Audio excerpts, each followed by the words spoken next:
Здравейте! Днеска ще си говорим за животът, който живеем и дали той е резултат от изборите, които сме направили или такава е била съдбата ни. Така, започваме днешната тема. Хората, които ме познават, биха ме определили като един от най-рационалните хора, които са срещали. За мен повечето неща имат логическо решение и отговор, като по-често се доверявам на логиката, отколкото на чувствата и емоциите си. Разбира се, в живота има много неща, за които не можеш да открием логичен отговор. И днес ще си говорим за едно от тях. Това е дали нещата, които ни се случват в живота, са съдба или са резултат от решенията и изборите, които сме направили. Като човек на разума, няма да си говорим за теории. Моите виждания за живота са в резултат на неща, които съм изживяла или съм била свидетел на. Най-вероятно сте забелязали, че говоря меко, което е в резултат на варненския диалект. Като дете често се местихме, но в крайна сметка стигнахме и до Варна. Интересното в случая е, че това е мястото, на което се почувствах в кожата си. Може би е било морето, може би е било нещо друго, но през годините съм пътувала на много места. Просто нещо винаги ме връща във Варна и със всяко пътуване осъзнавам, че това е мястото. Освен своето място, във Варна открих и най-добрите си приятели, с които до ден днешен имаме много силна връзка. Друга причина, която ме кара да се замислям дали има съдба в този живот, е факта, че след 7 клас попаднах в паралелка география и икономика, което е интересно. Когато си попълвах желанията за кандидатстване, си обърках подредбата и поради стечение на обстоятелствата попаднах в паралелка география и икономика. В момента, поглеждайки, това може би е специалността, която на мен най-много ми ходи като човек. Не смятам, че тогава съм осъзнавала, че интереса ми към света, пътуванията и световната икономика ще се превърне в голяма част от човека, който съм днес. Или може би съм се превърнала в този човек благодарение на това. Друг интересен момент в живота ми, свързан по темата, в 11 клас се запознах с семейна приятелка астроложка, която много държеше да ми прочете астралната карта. Рационален човек от млада възраст, не вярвам на такива неща, но никога не вреди да чуваш нещо интересно, стига да не го взимаш много насериозно. Жената тогава ми беше казала, че ще ми е много трудно да напусна България. Защо? Каква е причината? Не знам. Така, жената каза, че няма да мога да напусна България. Но какво решавам аз? Като китайка и с родители, които имат собствен бизнес, смятах, че трябва да продължа по техните стъпки и да следвам международен бизнес в чужбина. Спрях се на Великобритания. Бях си подала документите за предварителното кандидатстване, получавам отговор. 5 университета и в 5-те ме приеха. Но за съжаление, тогава все още имах китайско гражданство.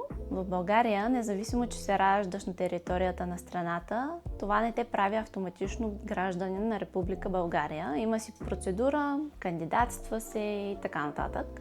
Аз бях започнала този процес преди да кандидатствам и очаквах, че сигурно ще отнеме една година. За съжаление, отнема много повече от това.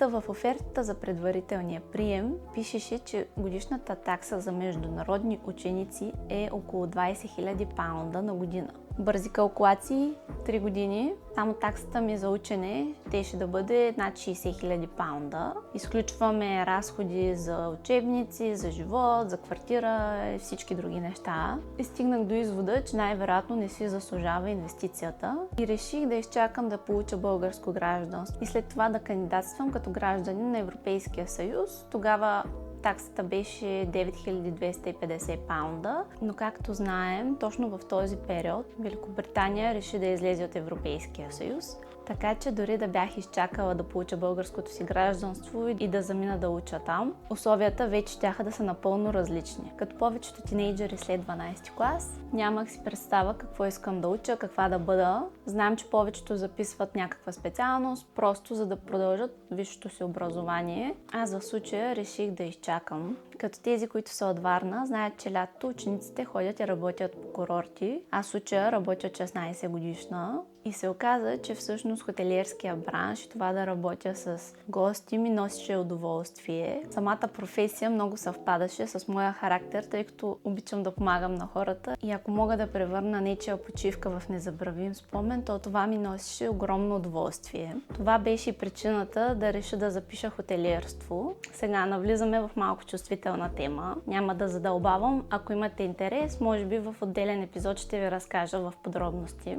Бях записала първи курс задочно в колежа по туризъм, което означава, че имаме 2 месеца в годината, в които трябва присъствено да сме в университета. Декември 2019 приключила съм семестъра, водим разговор с майка ми, тя иска да се прибираме в Китай, аз не искам.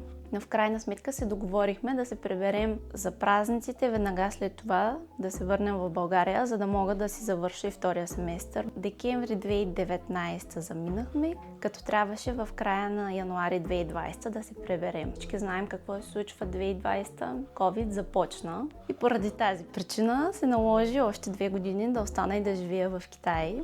Всъщност за първи път в живота си оставах толкова дълго там и в този период осъзнах нещо много важно. Израствайки подсъзнателно, винаги съм си мислила какво щеше да бъде, ако се бях родила и бях израснала в Китай. Или ако имам възможност да се върна и да живея в Китай, дали бих го направила, дали ще бъде моето. И през тези 2 години, в които бях там, получих своя отговор, който беше да се прибера в България с първия полет, който пуснаха. Май астрологката ще се окаже права, че няма да напусна България. Дали България е моята съдба или чувствата ми към нея са толкова силни, че подсъзнателно тя винаги е моят първи избор. Ако желаете да направя епизод за живота ми в Китай по време на COVID-пандемията, коментирайте, защото имам малко притеснения за тази тема. Ще се радвам пак да споделите с мен, ако на вас ви са се случвали неща в живота, за които нямате логическо обяснение. Чао!